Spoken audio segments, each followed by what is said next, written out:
Magsusurvey po ako ngayong umaga. Itaas po yung mga kamay ninyo kung sino po yung mga nagdadasal ngayon. Taas po yung mga kamay ninyo. Okay po ba niyo po? Ikalawang tanong. Itaas po yung mga kamay ninyo pag nagdarasal po kayo araw-araw. Taas niyo po. Okay, baba niyo na po. Ikatlong tanong. Sino po yung laging nakikimisa po lagi dito at sa misa, doon na nanalangin? Daily mass goers. Sige, taas kamay. Yan, huwag kayo mahihiya. Yan, okay po. Panghuling tanong. Sa lahat po ng mga dinasal ninyo, may mga panalangin po ba na hindi sinagot ang Diyos? Taas po ba yung mga kamay nyo? Sa mga panalangin ninyo, nasagot po ba lahat ng Diyos? Okay, sige po. Sino po yung mga nakaranas na hindi sinagot sila ng Diyos? Taas ang kamay ulit. So, lahat ng mga dasal ninyo, sinasagot ng Diyos. Okay. Mamaya, explain natin mabuti. Ano po ba ang ginagawa ninyo kapag hindi sinagot ng Diyos sa mga panalangin ninyo? Nagtatampo. O baka may nagagalit dito. Hindi na makapaghintay. Ano yung mga reaksyon ninyo kapag hindi sinasagot ang Diyos sa mga panalangin ninyo? Sa ating ebanghelyo ngayong araw, sa ating mabuting balita, Jesus Christ said, and is encouraging us today, especially on the last part of the gospel, "If you ask anything in my name, I will do it."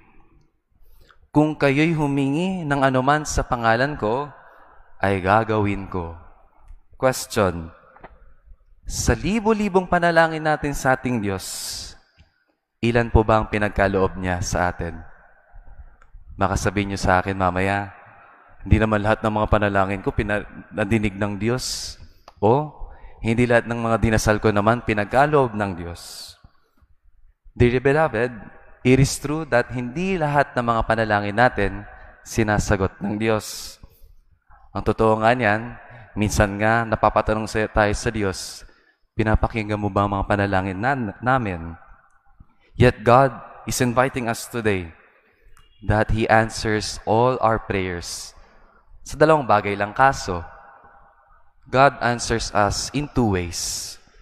Una, ang Diyos, sinasagot tayo sa ating mga panalangin sa malaking oo. Ikalawa, ang Diyos sumasagot din ng hindi. Pero may karugtong yun. When God says no in our prayers, He also adds, "Yet I have a better offer." Ang totoo nga po niyan, kapag nagdarasal tayo, hinihiling natin ang mga kagustuhan natin. Pero ang Diyos, binibigay ang mga pangangailangan natin. Hindi man lahat sinasagot ang mga gusto natin, pero ang Diyos, sinasagot niya ang mga pangangailangan natin.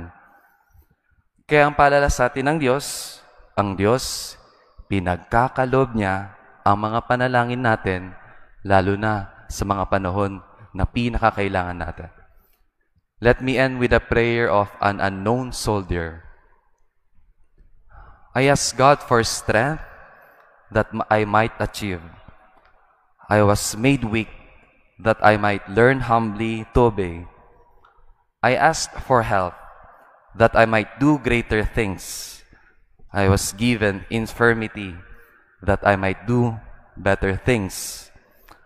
I asked for riches that I might be happy. I was given poverty that I might be wise. I asked for power that I might have the praise of men. I was given weakness that I might feel the need of God. I asked for all things that I might enjoy life. I was given life that I might enjoy all things. I got nothing that I asked for, but everything I had hoped for. Almost despite myself, my unspoken prayers were answered. I am, among all men, most richly blessed. Amen.